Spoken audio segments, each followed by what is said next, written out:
you ever wondered what it would be like to build the business of your dreams? Hi, I'm Shannon Maldonado, the founder and creative director of YOWIE, a gift shop and boutique hotel in Philadelphia, Pennsylvania. When I started out back in 2017, I had so many questions and no idea where to look for answers. That's where the idea for this show came from. I wanted to help unpack the day-to-day realities of running a small business, and I desperately needed to be inspired and encouraged to keep going when things got tough. Along the way, I'll share some pieces of my own journey as my shop YOWIE grows from an online store to a 13-suite boutique hotel, gift shop, and cafe.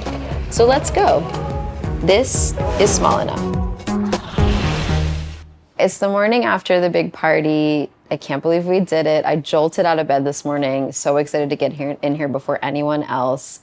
I got a text from the hotel team last night that people got really comfortable and some things moved around, so I'm just gonna reset some of the suites. And now the real work begins. The hotel is open. People are gonna be staying here soon. So it felt like the perfect time to tap in with my friend Rudy Young, who is a retail and hospitality expert, and just talk about the experience that we hope to craft here at the new YOWIE Hotel, and what we've been working on in the current YOWIE store. So I'm gonna meet him upstairs in suite 203. Oh, suite 303. I'll see you there.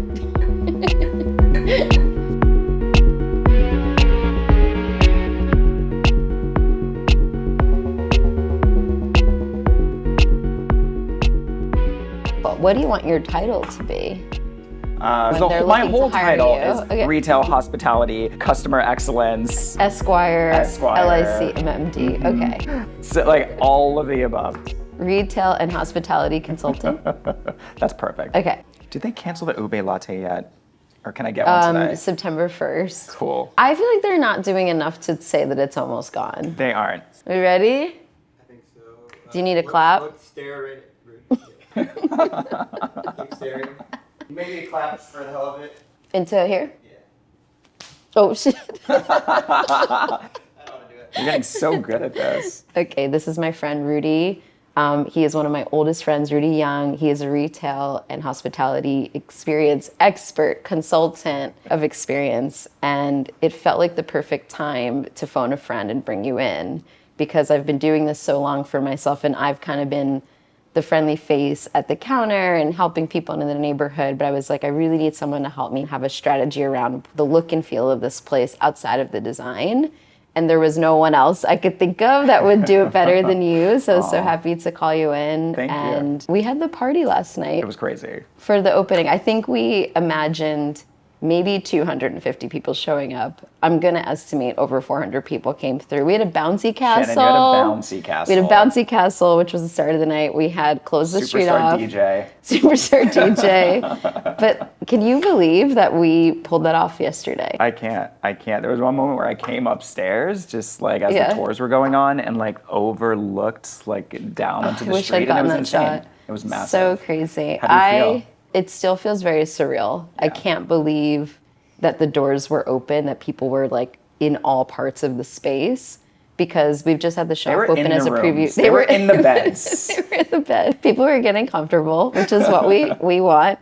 But I just can't. I was sitting this morning like eating breakfast, and I'm like, I can't believe we did it. Every time I've done a project like this, and this is the biggest project we've done, I'm like, how did we pull it off? It almost feels like a con or something. I'm like, how did we figure this out?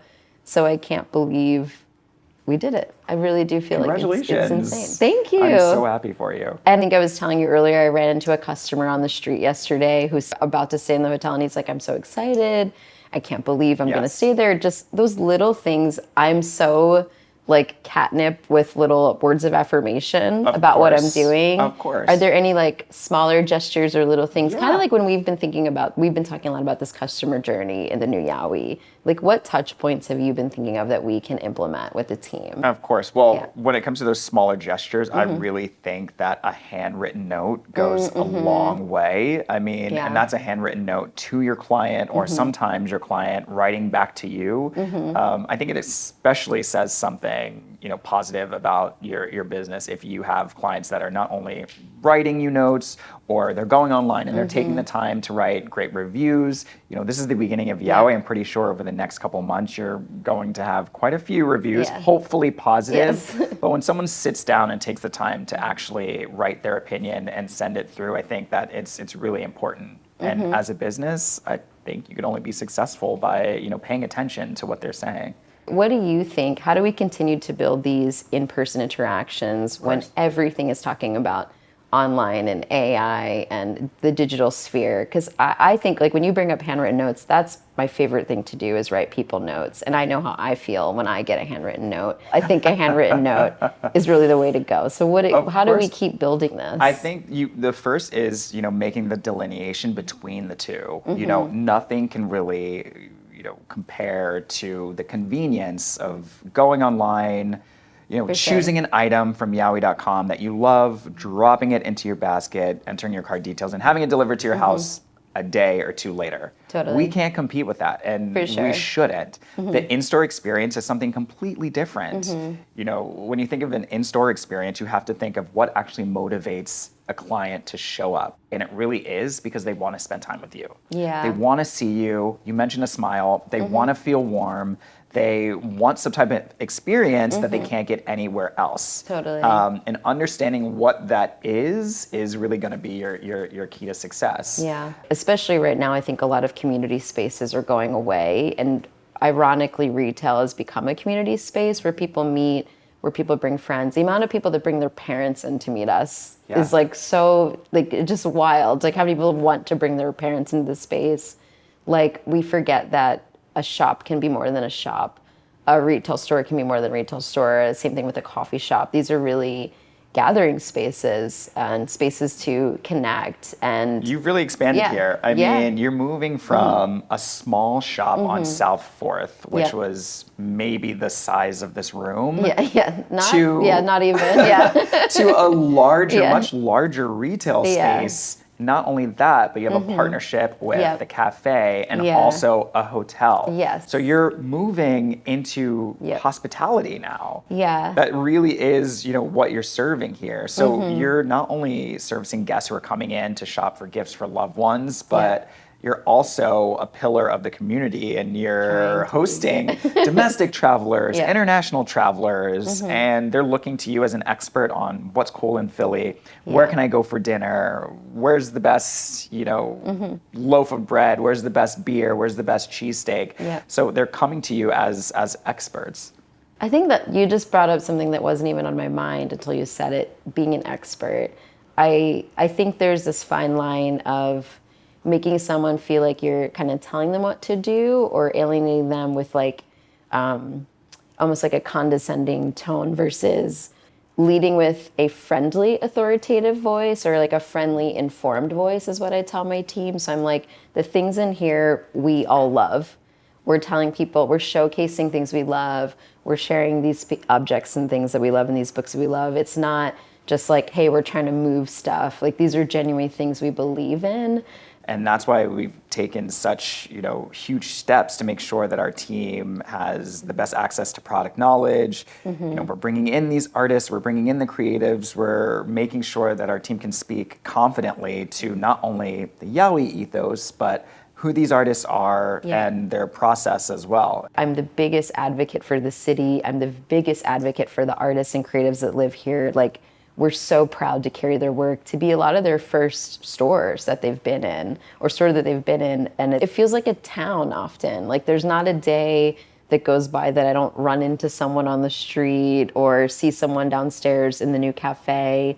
I love that. I think when I was a kid, I didn't know that those kind of experiences and touch points would be so important to me. As now an adult, I'm like, it's really lovely to feel like you're a part of a community, and not just kind of like with your headphones on moving through the world. Like, I really do love that. And that's such a Philly thing. And this says something about Philadelphia too, is that we're really lucky to be able to come back and have the community be like, welcome home, we missed you, where have you been? And I think that's incredibly unique. It's huge. I was definitely nervous to start YOWIE here, and immediately I was like, no, I know I can build a community here. Like, very quickly I saw the pieces start to fall into place, and I knew that it was going to be something special, and something special here in the city. Like, it felt different. Since I've been here, I've been able to see the city through your eyes as somebody who genuinely has a love and is obsessed with this city. I feel like when I got back, I was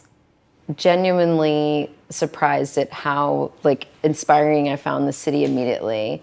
Like, I love architecture. I think we have some of the most beautiful architecture in the world. And I also was lucky enough to leave and get to travel through work and then come back here. I want to get more into what you in particular have done for our team, because it's something that I'm very proud of. I think you've done an incredible job of giving the team confidence that their personalities and their interactions and their disposition is what's going to bring people back. And I've seen the team grow so quickly when given that ownership and confidence in ways that I don't think often people in retail do. I think they're just like, this is the job, these are the products, these are ours. And I think you really empowered my two teammates. And I've gotten more than ever in 7 years, so many texts and emails of people like, I just met your team, they're so lovely, I can't wait to come back. And that's like a huge compliment to your work. And it makes me so proud. I feel like a proud mama bear. Like Shannon, my team is thriving. You are a proud mama bear, but it's an extension of you, right? Because we met long before you had a team. For sure. And so our conversations always centered around what are these personality profiles. Of course, you have certain skill sets that you're looking for when you're hiring. Yeah. But what is most important, in my opinion, in retail is the personality. You can learn operations, you can learn processes, but what you can't teach is how to naturally and genuinely connect with people. That empathy that we talked about. Yes, totally. So we tried really hard to make sure that we could ascertain what type of personality types we were interviewing, and I think we did a really good job. Yeah. So once we started, with the two that we hired, which are amazing, they're fantastic. It made, all of the training that came afterwards so much easier. I think specifically for YOWIE, what needed to happen is there needed to be a focus on the in-store experience, of course. Definitely. That's number one. But then outside of that is the clienteling aspect. What's your clienteling program? Meaning that's everything outside of the four walls. So what brings someone in, and then what keeps them coming back.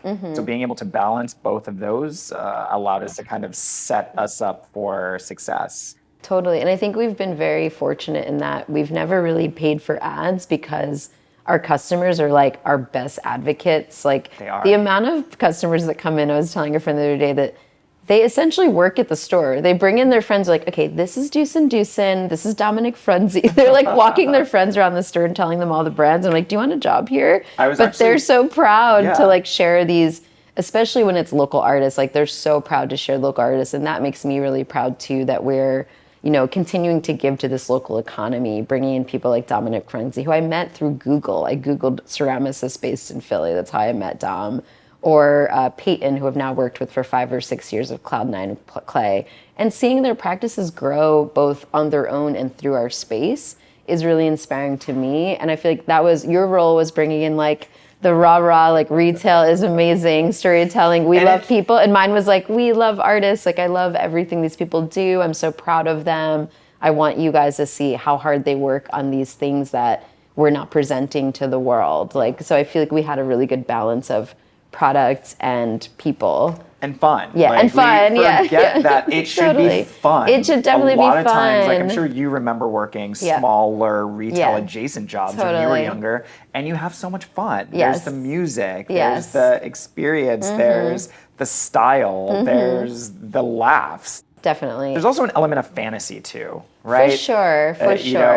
I've heard a lot of people saying that, oh, we're booking our staycation, and there's native Philadelphians who are here, and they're just booking a stay from, a couple blocks away. I mean, why not book a stay in a room that's bright and airy and is full of fantasy? No, it's true. I feel like when I think back to some of my original inspirations, it's like Colette and Dover Street Market and Opening Ceremony.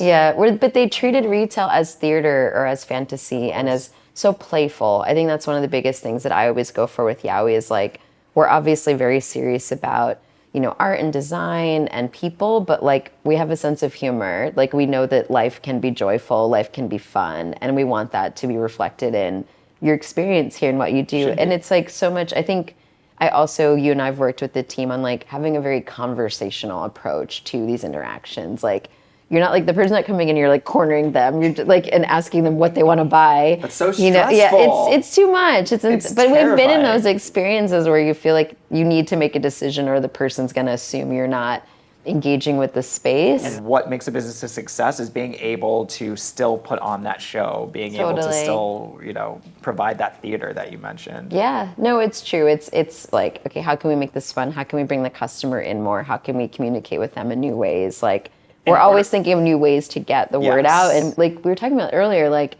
to see probably over 400 people just in the streets gathering, music playing, like this perfect summer block party was a huge hug. All good vibes. Yeah, it was just, no complaints. It was so magical, and the whole night, it was just such a blur, because my brain was just firing in all cylinders, like, oh my God, I created this thing, and people really genuinely care about it, and they're really excited for what is next for us. And it was like families, like all kinds of people were there in a way that was really magical, and I'll never forget it. Yeah. Is are there plans to run for office soon? No.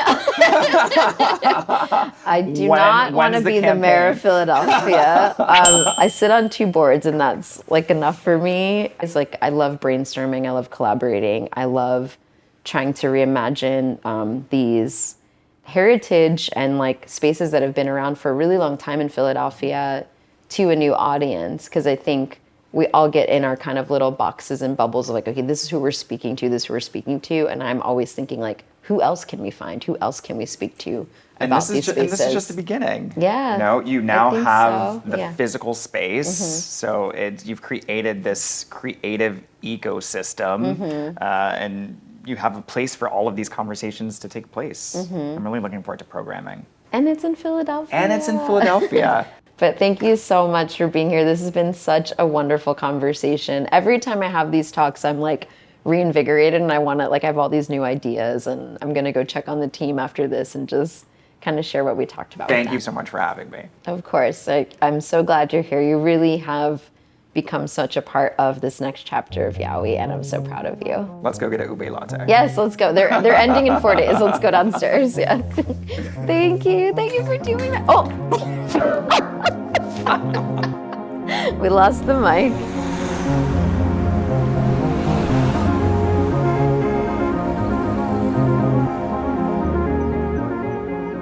This is the final episode of season 1 of Small Enough. Thank you so much to our amazing guests, Lindsay, Keyshawn, Alex, Renee, and Rudy. It was so wonderful to talk with all of you. And the team behind YOWIE and the team behind Small Enough, Ryan, Nate, Sean, Kayla, Stephanie, Rudy again, Sarah, Henry. We're also missing a couple team members, Molly, Everett, Val, Billy, and the team behind Whim Cafe, who are our neighbors. We love filming and sharing these stories, and we'll see you soon. That's a wrap. Bye. And go for it. This place is awesome!